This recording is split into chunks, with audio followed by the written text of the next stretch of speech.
Ready or not, let's begin. Tonight's author is a graduate of both UCSC and UCSB.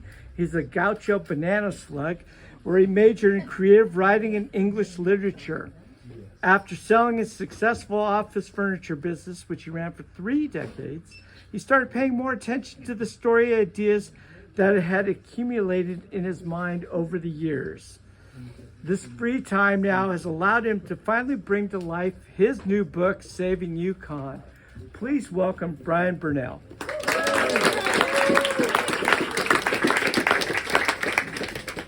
So Bryan, you weren't lying about bringing all your friends here. I tried to warn you, Michael. Michael thought I might only have 5 today. I warned him I should to have bet you expect. $500 right Oh yeah, I should have. No, I didn't say that. I warned you to expect a lot, or hope for a lot, but expect maybe 5 people show up. That's what happens. But seeing this large audience here, I'm very impressed because Bryan really goes out and gets it. And as an events coordinator, I cannot appreciate that enough, the efforts you do to not only write a book, but to promote it, because promoting a book is the least desirable thing for a writer to do. So commend you, Bryan, on doing I this. don't like it doing that at all. But the other reason I really wanted to do it, Michael, was because to have it here is I really like the idea of supporting Chaucer's. And we all Thank you. Thank you. So, about this book, Saving Yukon. Have you spent time in Alaska? Yes, Okay.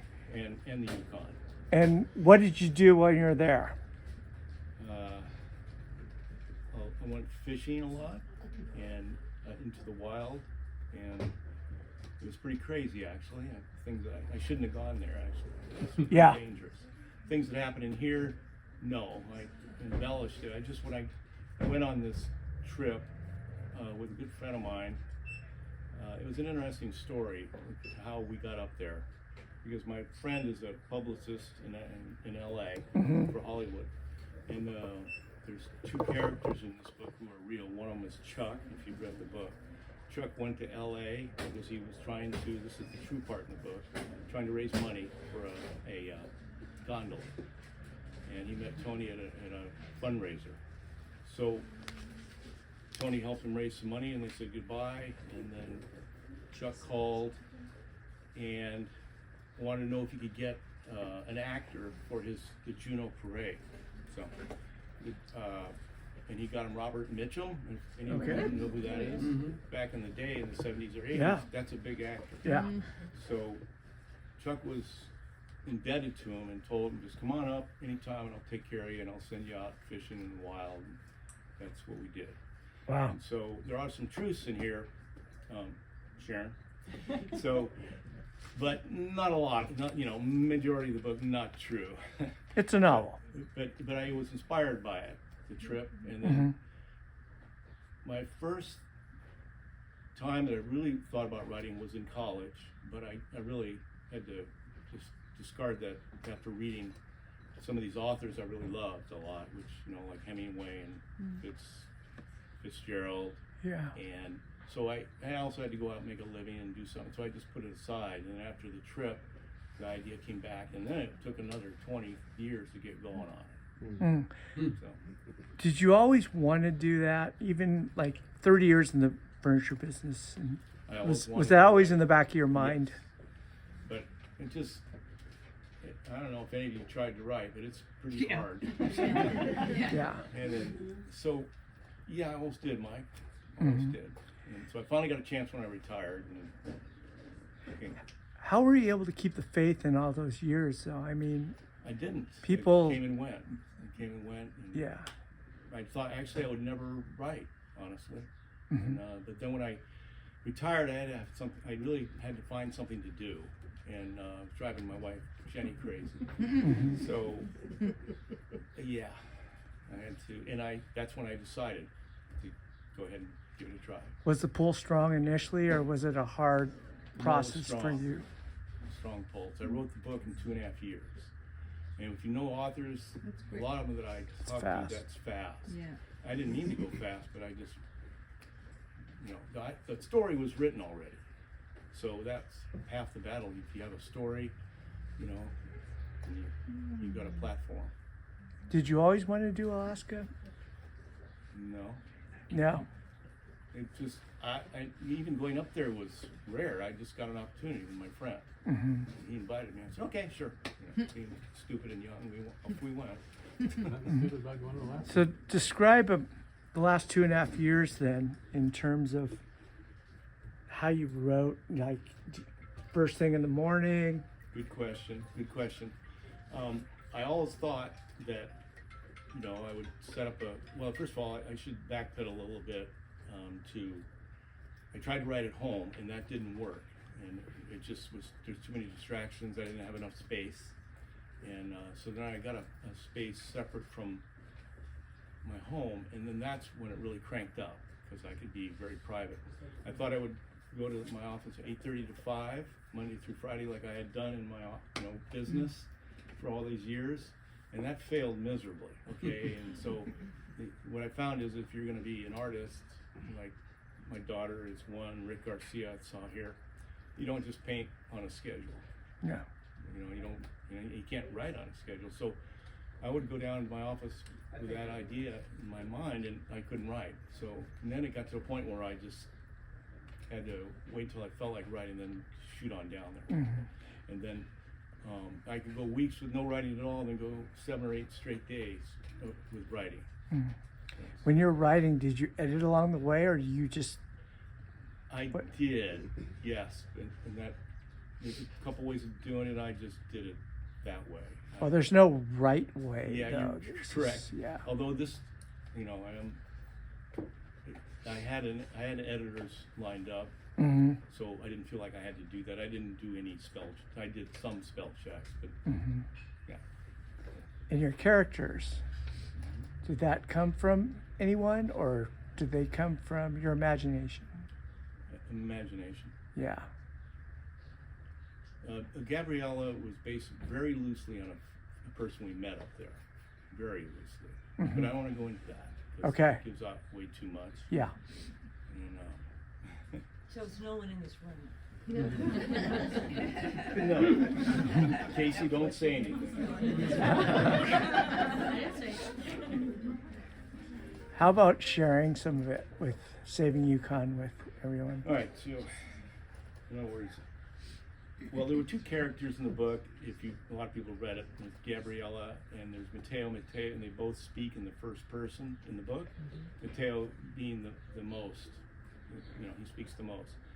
But I really like some of the stuff I wrote for Gabriella when she had to narrate, so to speak, or think. And so earlier today I was sitting down, I go, I'm about to read a passage to, in my book to everybody, and I go, well, the last time I did that was 25 or 30 years ago, when I read to James and Carly, trying to get them to go to sleep. So when I'm reading this, please don't fall asleep. Bill. I won't fall asleep. I can hear you though. Oh, you're good. Yeah. Am I speaking loud enough? Yes. Yeah, you're great. I can hear you. All right, well, this is just to set the stage here on this a little bit. This is like 3/4 of the way through the book. Gabriella is sitting with Mateo and Tatiana and Claire on a rock, and Mateo asks them to close their eyes and just meditate and think about the journey they've just been through, some of it, some of the journey, and just see how it goes for them. And so this is Gabriella. With eyes closed, I laughed to myself while hugging everyone. I was amused by this sort of meditation, which I'd always dismissed in my younger years as something akin to crazy hippies. Nevertheless, it was calming. I focused, as Mateo had suggested, on the journey that ended here at Mendenhall, and I meditated. Pride touched my heart knowing that I had helped so many escape to safety following by their emotional returns. My concentration shifted to Mateo and the unexplainable good luck of having met him, and how my interest in him had grown slowly, but understandably. Almost losing him had shocked me out of the doldrums into unprecedented love for him. How lucky was I? My deceased mom had always said hard work creates good luck for those sincere and honest about their passions. Once again, I realized that neither Mateo or I had ever even discussed our love. Did he feel the same about me? I must remain faithful to my emotional alignment. Sometimes I always refuse to do with anybody else since my trauma. It scared me a bit knowing I loved him. I opened my eyes to the sight of Mendenhall and sighed. Suddenly, a colorful butterfly landed on my hand, and with wings of green, yellow, and black, the mid-sized insect flapped its wings 3 times and fluttered off. I know Mateo would take this as some mystical sign, because that's what he always did. Thinking further, I decided the butterfly, because of its metamorphosis from caterpillar to cocoon to butterfly, might symbolize my own growth and change, and I smiled. So that's part of it. That's a Gabrielle. Nice.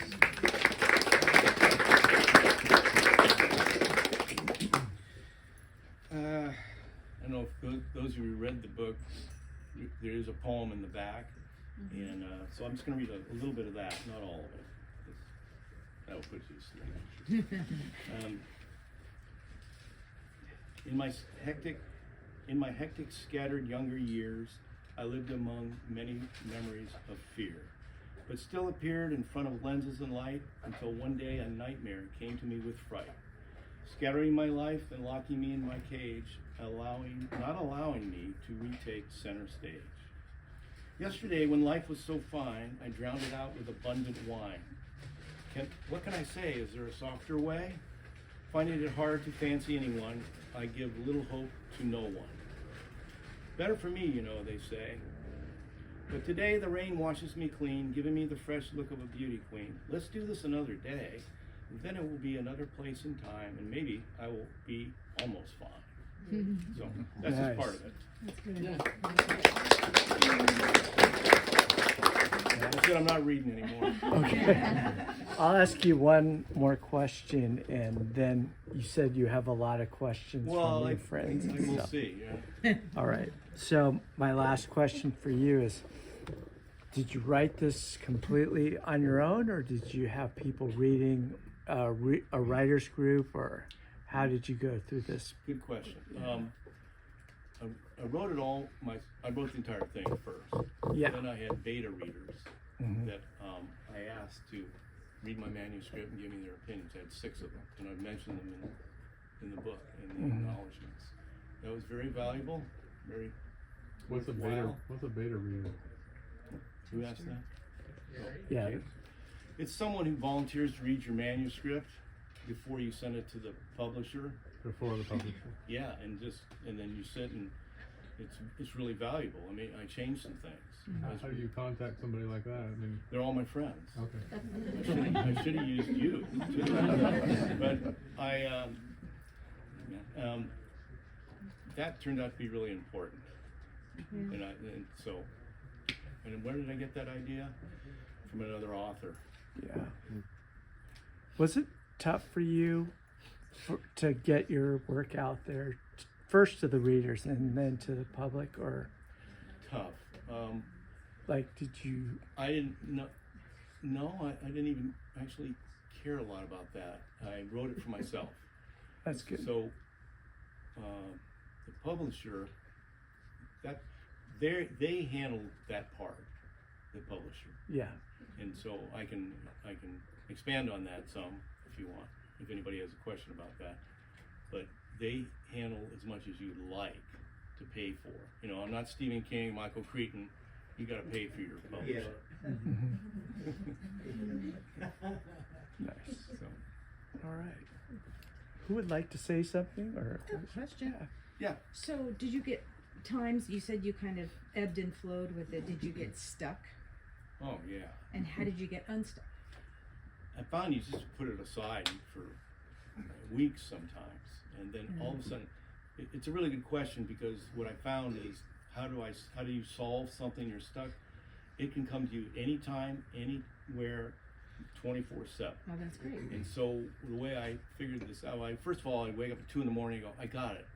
Okay, in the morning I'll go deal with it, and then I forget about it in the morning Gotta get up. because I'm too old, you know. Remember? So I got a pad of paper and pencils next to the bed. Smart. There's one in one of my cars. There's one, you know, by my lazy boy chair, and it just, when it hits, you got to write down the note, just so I don't forget it. And then that happened a lot. Rick. Bryan, so when you were writing this, did you bounce around various parts of it all the time, kind of filling in the gaps and figuring out the ending before the middle part, or, I mean, Yes, okay. I did. I bounced all over, and that was a bit of a nightmare, because when you try to marry it together, wow, you know, wait a minute. And I had repeated myself in places. So, yes, I talked to some good authors, and they've done the same thing, or they just write it all the way through and then go back, because then you're going to change a lot on the way, but you don't repeat yourself too much. But I did jump all over. I had the first chapter written 7 or 10 years ago, and then the rest, I knew the ending already. I knew everything already, so I wrote the ending, and then I wrote a little in the beginning, middle, and then I was all over the place. But a little haphazard, but you know. Yeah, good question. Anybody else got a question? Is there a sequel? Is this gonna continue? Well, there is a second book. I've already started it. I'm about 70 or 80 pages into it. Yeah, it's related. Okay, it's related to this, but entirely different story. The same characters? A character from this book who stars in the second book, and then a few real minor appearances by some other characters. But it's a whole different story. How did you come up with the names Gabriella and Mateo? Oh, good question, honey. Well, you know, my last name used to be Brunelli, so I really like the Italian names. So I spent a long time researching Italian names that I might like, and you know, I'd come across some I didn't like, but then what I did is I went back and looked at what they meant back in the biblical time, or back in 1,000 years ago, what Mateo meant. And so Mateo it was very clear. The very first thing was he was a gift of God. Okay, and after you read the book, you'll see why I used him. But I just liked the flair of the name, Mateo, you know. And then Gabriella, same thing. I had all kinds of names listed and went through, and she was a heroine, resilient, you know, strong, and I like that. And the name was a great name. So, and her last name was Valentina. Same sort of description on her last name as her first name. And then Ferrari was Mateo, and that really had not much of anything. I looked at it, but I liked the name. I like the car. I like the car, but you know, I found out doing the research on it that there's a lot of Ferrari names in Italy, and they're not related to the car company at all. It's a very common name, like Smith or something. Right here. Oh, yeah. Bryan, have you had anyone in your life that was clairvoyant? Good question. No, but no. Good discussion. Curious? Thanks. Curiosity? Okay, I'll tell you the story on that a little bit. I didn't really want to do that one, but I will. So Jenny and I like to get away on the weekends. For many years, we'd go to Esalen in Big Sur, and they'd have weekend retreats where you didn't have to take a workshop. You can just go and enjoy the place. I mean, any of you been there before, you know how incredible it is. So it's up around Big Sur. So we really wanted to go this one weekend, which was just a couple days, and they said they didn't have any openings, but if you wanted to take a workshop, they get you in if you join a workshop. So we went ahead and joined, and it was a clairvoyant, intuition, ESP workshop. So there were like 30 people in it, and then try to make this quick. So we would sit around, and then she'd have somebody in the crowd stand up, and just the teacher would say, well, think of a name of a friend of yours, and then just say the name. So she said, oh, Karen. So that was it. And then she asked all of us to just close your eyes and think about what Karen meant. Describe Karen, you know. So you got about a minute of thinking hard, and then we went around the room and, you know, listened to everybody's, you know, their descriptions. And mine was, she's about 35 years old. She had short brown hair, and she's got a terminal disease. And then she went around, and that I nailed it. That was it. So that was my only experience at it. It made an impression on me. I've never done it again, but it made a big impression, and so it did become part of the story, because I know that a lot of people have really extraordinary clairvoyance. It's not me, although I did it once. So, good question. Anybody else? This being your first book, did you have any unexpected experiences throughout the writing and publication process? Things that. Yeah, a good question. You know, the big thing is, Jameis, is I had to find a separate space. I didn't realize that to write, and I had to write it down because I wanted to make sure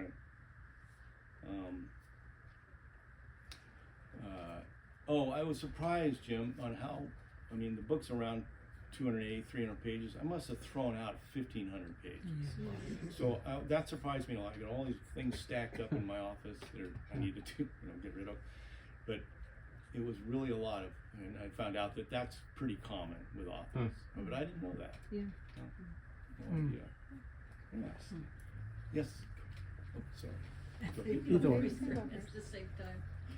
Hi, Elizabeth. Hi, I was just wondering, this is such a beautiful cover, Oh, yeah. and was it the publisher, or did you have an idea for this?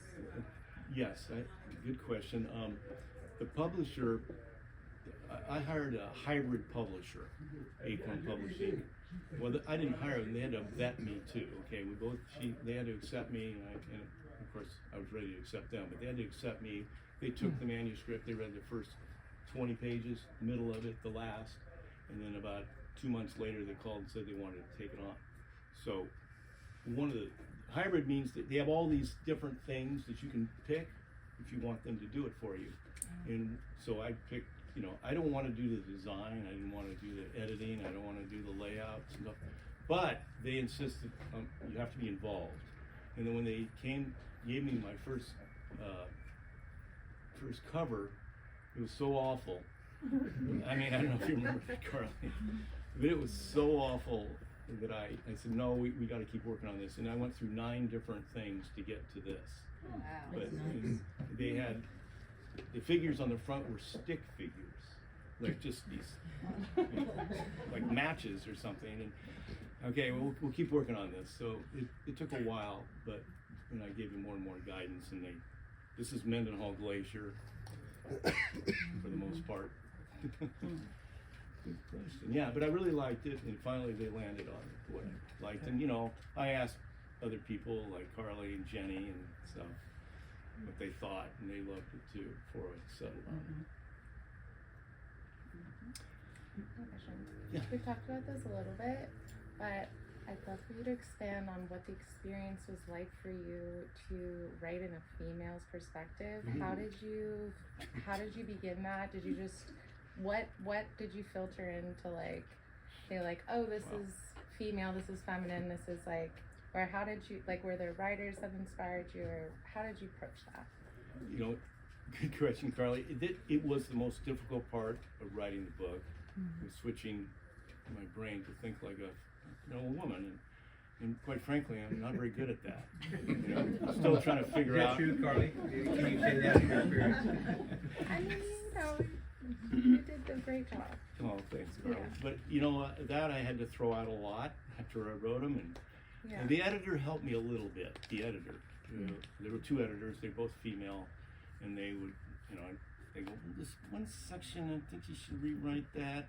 And so, but they never told me. You know, they just said rewrite it, and they said add more or something. So it was trying to, you know, Gabrielle was a very strong figure in the book, but also, you know, emotional.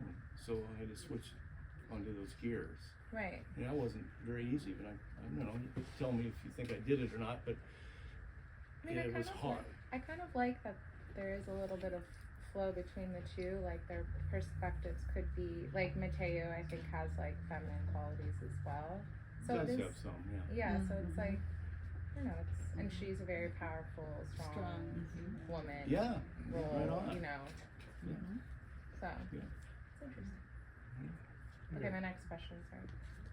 Were there any female writers that inspired you? Let's see. I wrote a list of them. But is it Sylvia Plath? Yeah, she was inspirational. I don't know who wrote that book, Jacques, about, I don't know if you can remember or not. I can't remember her last name, but she wrote the one about Churchill going into the wars, war wars. Can't remember her name, but she's really good. Yeah, Okay. she had a couple other ones that were really good too. Yes, I and so remember. she was inspirational, but she spoke for in man's head. She was really good at it. You know who wrote? I think it was a man that wrote Memoirs of a Geisha. Golden. Golden. Arthur Golden. What? Arthur Golden. Yeah. Yeah. Well, you're reading know, that book that and you one. realize, wait a minute, this I is a know. guy. That was amazing.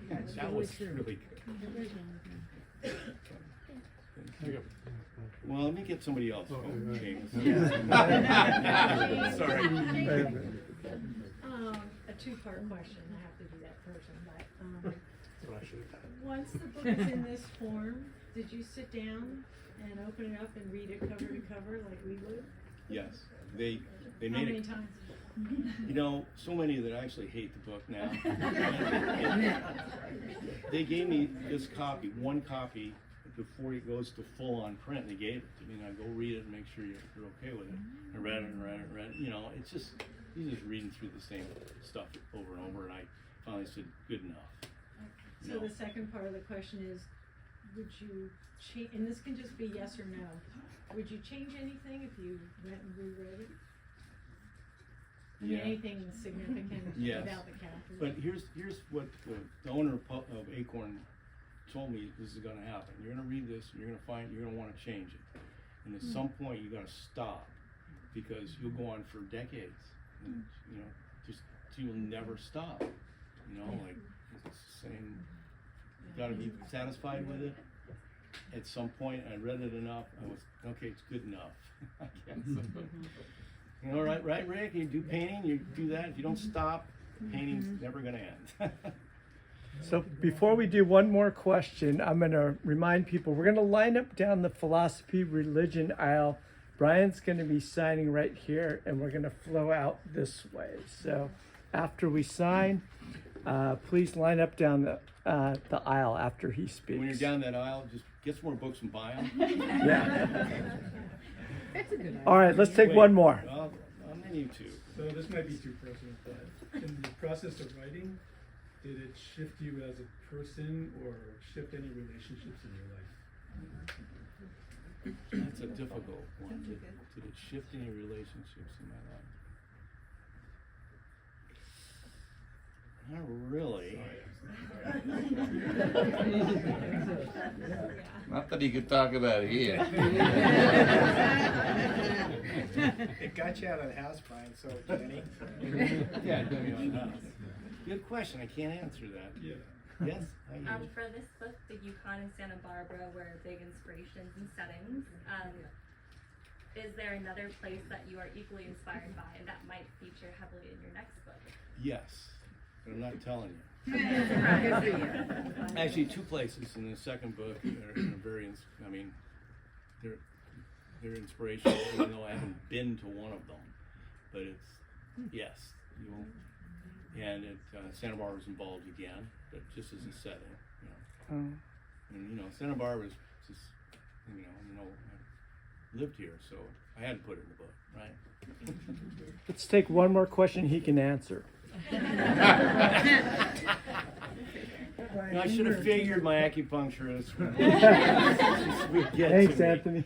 In your process, because there's an extended period, did you have to go back and research to have validity and be true to that period? Yes, I did, and I didn't do that, Randolph, at first at all. I said, it's fiction, I don't care. But some of my beta readers, you know, inform me you can't do that. Oh yeah, it's the wrong date or something, you know. So not that it would have mattered because it's fiction, but it did matter, and so I did go back. And one of the things in this book is I have a red '57 Chevy in the truck, in here, and there was Ken Dershide. I don't know, he's not here tonight. He's in our book club, but he had a '57 Chevy. So, and the one in my book was a 4-door. He informed me, he was going to inform me they didn't make 4-doors, but then he researched it further, and they did specials. A lot of people had 4-doors. So I was like, but I did look it up, and they were 4-doors, but they were all, you know, aftermarket add-ons. But yeah, I did, and I'm going to continue. That has to happen, even though you're writing a fictional book. Yeah. Kind of important. One more question. All right. Anybody else? I got one more. You too. Anybody else? Just one. We What was your need. most, I mean, this whole, you kind of alluded to it a little bit. Somebody asked my question already, so I have to go to that. Yeah, right. What's the most frustrating part of the process? I mean, it was very gratifying for you, but what was the most frustrating? Just how difficult this really is. I mean, like I said, I threw out just 1,500 pages, and then finding. I mean, I wrote some really good things, just little lines and such, laying on a couch at Jenny's apartment in Paris. Carly was there with me. It was just a line, and it ended up being a great line, one that the publisher liked a lot. So it was just trying to do that. It was so hard to do. Mix it within the whole story. Yeah, mixing it in, making sure you had it right for me, because I really wrote it just for me. And in fact, anybody else wants to read it, I'm flattered, you know. So. Well, his book is Saving Yukon. Thank you, Bryan Burnell.